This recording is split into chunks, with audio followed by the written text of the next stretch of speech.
In this class, we will be dealing with the bainite transformation, which occurs mostly in steels.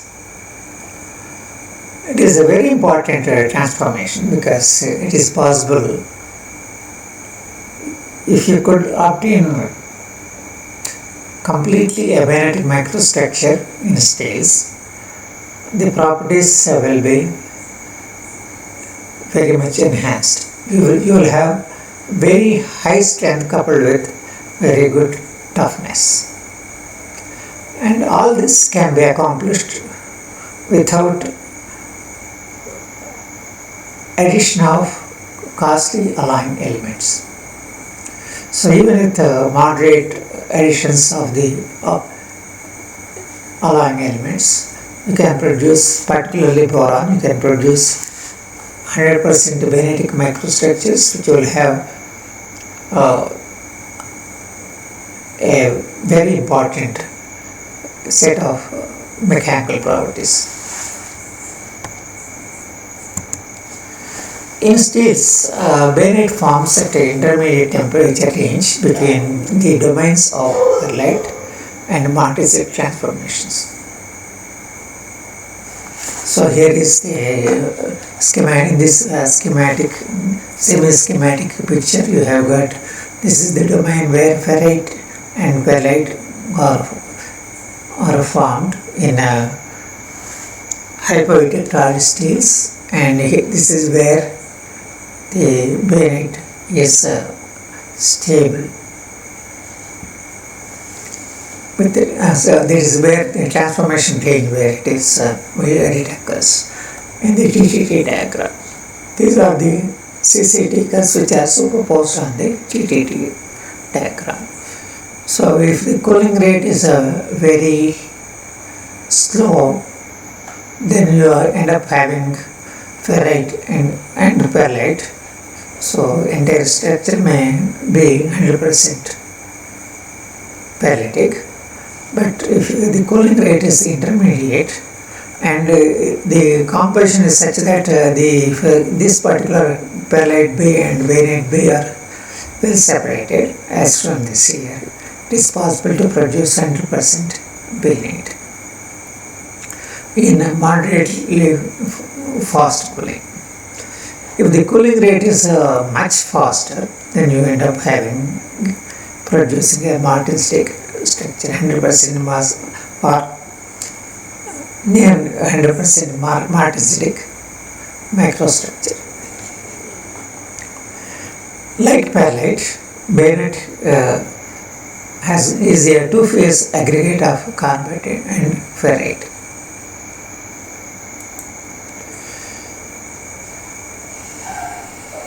All time temperature transformation diagrams in steels consist essentially of two C curves. We focus first on the iron, manganese, carbon steel with the higher hardenability at the slower rates of transformation. Then the two curves are well separated. This is what schematically shown in the previous slide. The upper C curves represents the time required to initiate reconstruct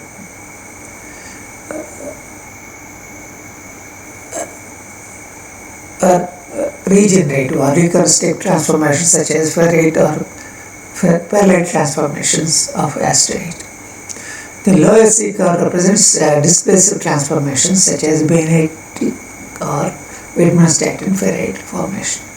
When the hardenability of the steel is low, the two C curves tend to overlap as if the TT diagram contains just one curve with a complicated shape describing all the reactions. Widmanstätten ferrite does not form in high hardenability alloys. So this is a complicated TTT diagram which is exhibited by iron 0.4% carbon, plain carbon steel. Bainite is a non-laminar aggregate of carbides and a plate-shaped ferrite. This is unlike perlite, which is a laminar aggregate of carbide and ferrite. The carbide part of the microstructure is not essential. The carbide form as a secondary reaction rather as in the tempering of martensite. The ferrite plates are each about 10 micrometers long and about 0.2 micrometers thick, making the individual plates invisible in the optical microscope. So this is how this diagram shows again. So this is BS. There is a characteristic temperature below which you have to cool the steel so that it will get converted to bayonet. You go to high temperature, homogenize the steel, and then rapidly quench it to a temperature below BS temperature and above MS temperature. Then you producing a bayonetic microstructure. Again, there are two ranges here, which is distinguished as upper bayonet formation range and then lower bayonet formation temperature range. So between this is WS corresponds to here the formation of Widmanstätten ferrite. So you have to undercool the alloy so that this Widmanstätten ferrite could form. So this is this Widmanstätten ferrite is expected in the form of a which type of plates.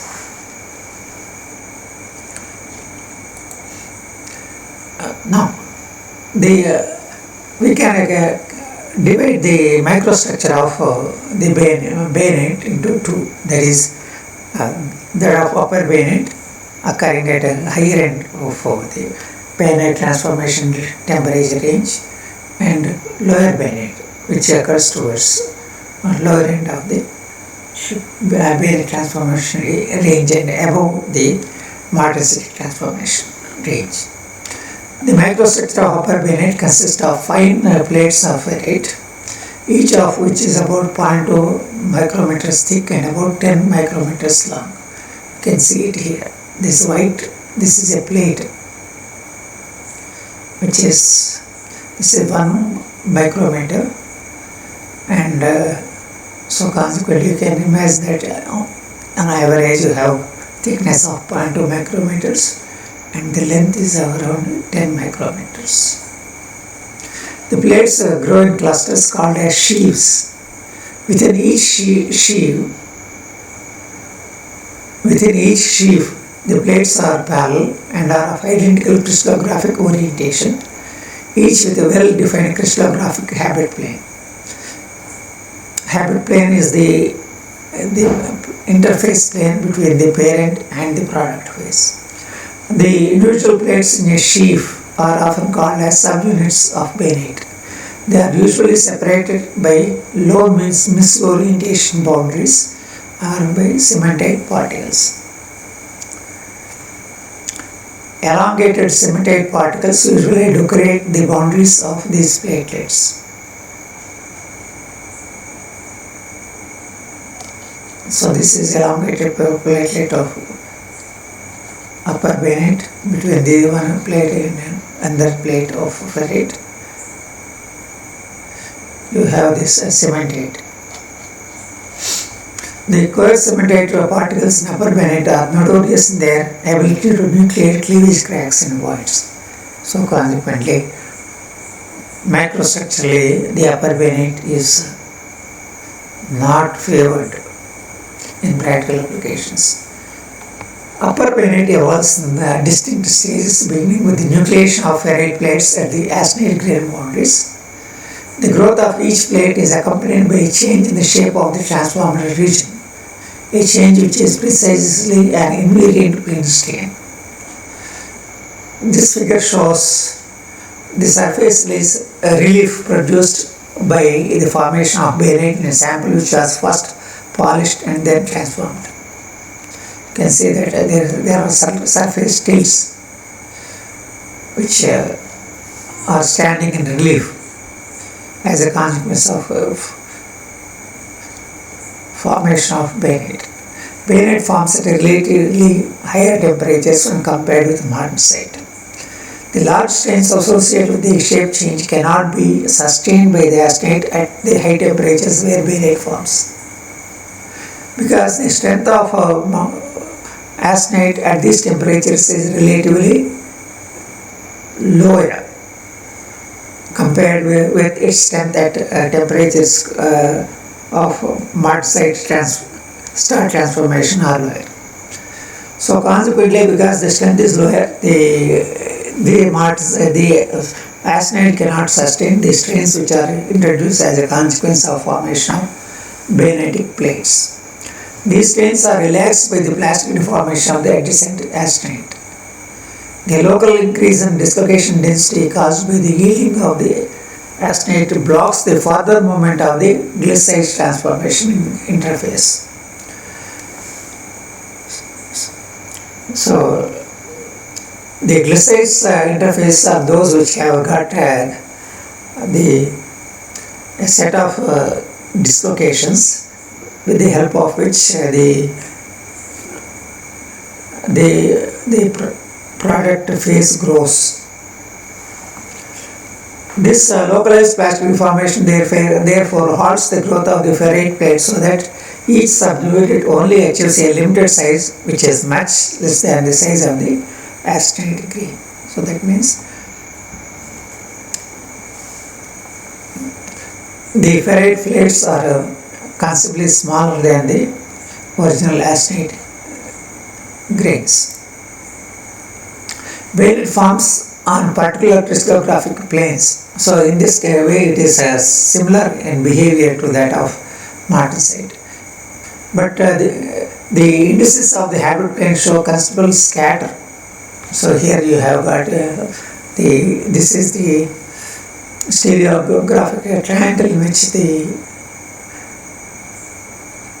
here bainite the orientation of individual platelets in this stereographic triangle at 200 degrees centigrade is shown here, and this is at 100 degrees. So there is a large scatter in orientation between the orientation relation between the parent phase austenite and the bainite. Upper bainite forms in two distinct stages. The first involving the formation of bainite ferrite, which has very low solubility for carbon. So as per the phase diagram, it is less than 0.028% of carbon. The growth of ferrite therefore enriches the remaining austenite in carbon. So consequently, the bainitic ferrite forms has got low carbon percentage. That means carbon has to go out of the ferrite phase as the ferrite phase grows. So consequently, the surrounding area or the volume surrounding the bainite ferritic plate will become enhanced in carbon. Eventually, the cementate precipitates from the residual austenite layers in between the ferrite subunits. The amount of cementate depends on the carbon concentration of the alloy. So this is what. So here how the carbon separates out and forms platelets of cementate. Lower bainite. Lower bainite has a microstructure and a crystallographic features which are very similar to those of upper bainite. The major distinction is that cementate particles also precipitate inside the plates of ferrite. There are in it two kinds of cementate precipitates.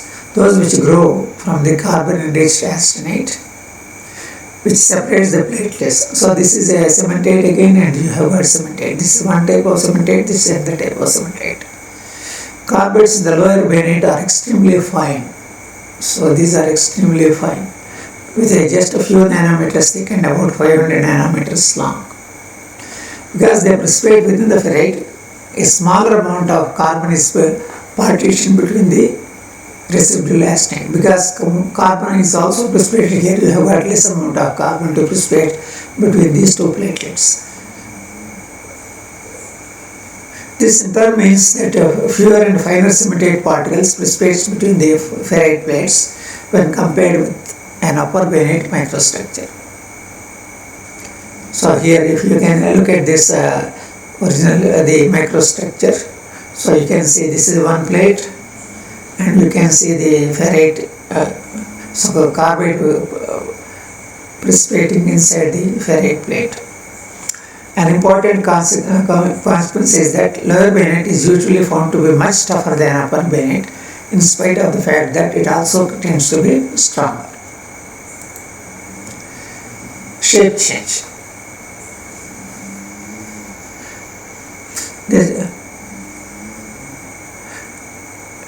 The invariant plane strain surface relief caused by the growth of bainate ferrite has a large shear strain component of 0.24 in addition to the volume strain of 0.03. So, on transformation. Thus, a coordinated movement of the atoms has to take place as the transformation progresses. Consistent with this, the iron and substitutional solutes such as manganese, silicon, nickel, molybdenum and chromium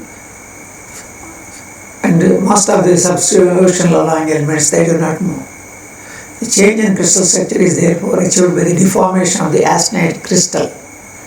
If the strain is elastically accommodated, then the strain energy of bainate ferrite amounts to about 400 joules per mole. Some of the strain can be relaxed by plastic deformation in the adjacent austenite. As a consequence of that, high dislocation density is built up in bainate. Bainate forms at a somewhat higher temperatures than martensite, where the carbon can escape out of the plate within a fraction of a second. Thus, it looks uncertain whether carbon diffusion takes place during bainate growth. So, this is how the bainate reaction progresses is shown here. The clusters of ferrite plates are known as sheaves. Each sheaf is itself in the form of a wedge-shaped plate. So this is the wedge-shaped plate on a macroscopic scale. The sheaves inevitably nucleate heterogeneously. So that means that austenite grain surfaces. The cementate precipitates from the carbon-enriched austenite between the ferrite plates here. The ferrite itself is free from carbides. This is true in the case of upper bainate. The cementate precipitation from austenite can be prevented by increasing the silicon concentration to about 1.5% by weight, and this works because silicon is insoluble in cementate. Silicon-rich bainate steels can have very good toughness because of the absence of brittle cementate. So consequently, you can have this like this, and this shows how the length of subunit. So this is a sheave. This is the subunit is this. How the length of subunit is increasing. It increases rapidly, but the sheave has to grow by repeated nucleation of subunit. So consequently, repeated nucleation involves some duration in between. So consequently, the growth rate of sheaf is slower than the growth rate of subunit. Subunits grow faster, but because again the sheaf has to renucleate for its growth, so consequently overall the growth rate of sheaf is less, but it increases linearly with respect to time.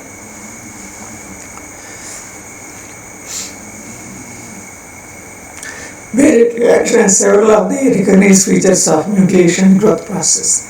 It takes place isothermally, starting with an incubation period during which no transformation is detected here. So you can see the incubation period here, followed by an increasing rate of transformation, say a typical sigmoidal curve, which is well seen here. So and so you reach a maximum growth rate here, and then the growth rate peaks. There is a gradual slowing down.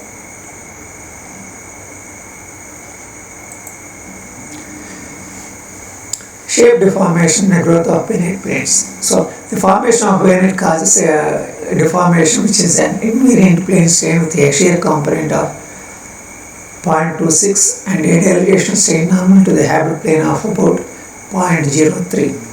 This is consistent with the displacive mechanism of transformation.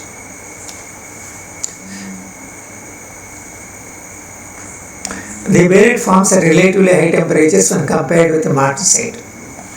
The parent diasternate is weaker at higher temperatures and cannot accommodate the large shape deformation elastically.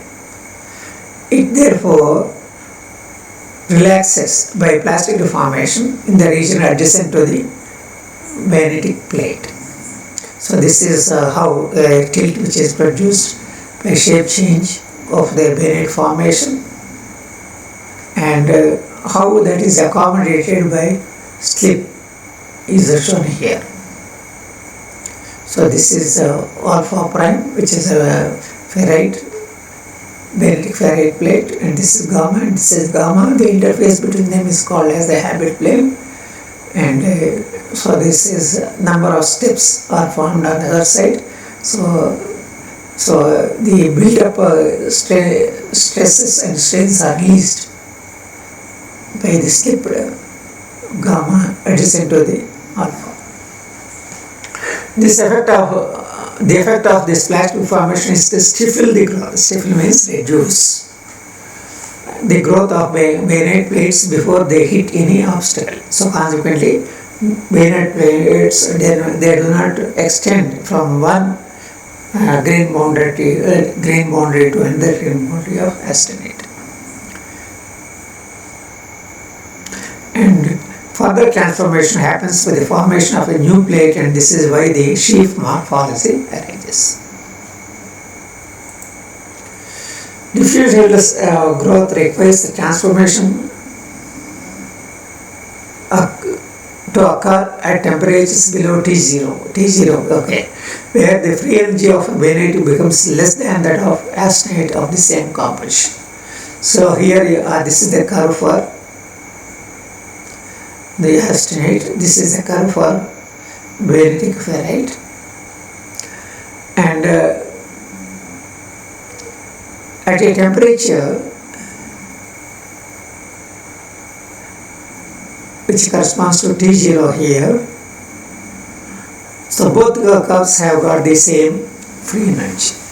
So the locus of such composition values which have got the same free energy, they define a temperature line which is given as T0. The locus of the T0 temperature as a function of the carbon concentration is called as T0 curve. Growth without diffusion can only occur if the carbon concentration of the austenite lies to the left of T0 curve. So in this portion AE1 to this point and then T0, so in this particular portion, so the growth of a phase without diffusion can occur. So if the composition is to the right of T0, thusly the growth has to involve the diffusion. If say carbon diffusion occurs, the growth of bayonet ferrite can proceed until the carbon concentration in the austenite reaches AE3 this point. So consequently, so if it is occurs only by means of diffusionless fashion, then the carbon concentration in bayonetic ferrite can end only up to this point. But if it occurs with carbon diffusion, then it can proceed to this particular composition.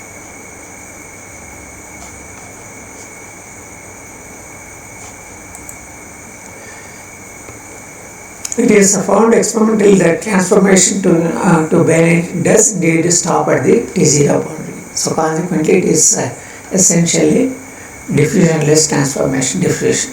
Yeah. Figure shows illustrates the incomplete reaction phenomena exhibited by the bainite.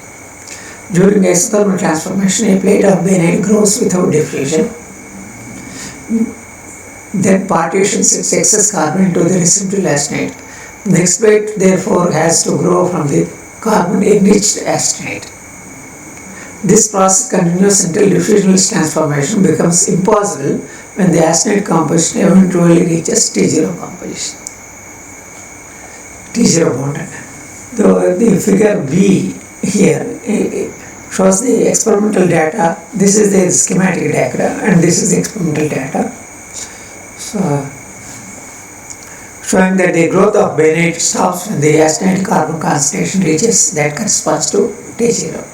The growth of bainite below BS temperature, that is bainite start temperature, involves the successive nucleation and a marginal growth of subunits, followed in upper bainite by diffusion of carbon into the surrounding austenite. Again, so there is a well-defined temperature BS above which no bainite will form, which has been confirmed for a wide range of alloy steels. The amount of bainite that forms increases as the transformation temperature is reduced below bainite start temperature. The fraction increases during isothermal transformation as a sigmoidal function of time, reaching an asymptotical limit which does not change on prolonged heat treatment even when substantial quantities of austenite remain untransformed. So you have got a typical sigmoidal transformation curve, but then substantial amount of residual austenite can persist in the steels which contain which have been converted or transformed into bainite. The lower C curve has a characteristic flat top here at the temperature TH, which is the highest temperature at which ferrite can form by displacive transformation. Growth kinetics. A subunit nucleates at an austenite grain boundary and lengthens at a certain rate before its growth is stifled by plastic deformation within the austenite. New subunits then nucleate at its tip, and the sheaf structure develops as this process repeats. The overall lengthening rate of sheaf is therefore smaller than that of an individual subunit because there is an interval between the formation of successive subunits. The volume fraction of bainite depends on the totality of the sheaves growing from different regions in the sample. Carbon precipitation events also influence the kinetics, primarily by removing carbon either from the residual austenite or from the supersaturated ferrite. The lengthening rate of sheaf is slower still because of the delay caused by the need to repeatedly nucleate new subunits. Nevertheless, sheaf lengthening rates are generally found to be about an order of magnitude higher than expected from carbon diffusion controlled growth. Measurements have also been made of the thickening of bainite sheaves, a process which appears to be discontinuous. The thickness increasing in discrete steps about 0.5 micrometers.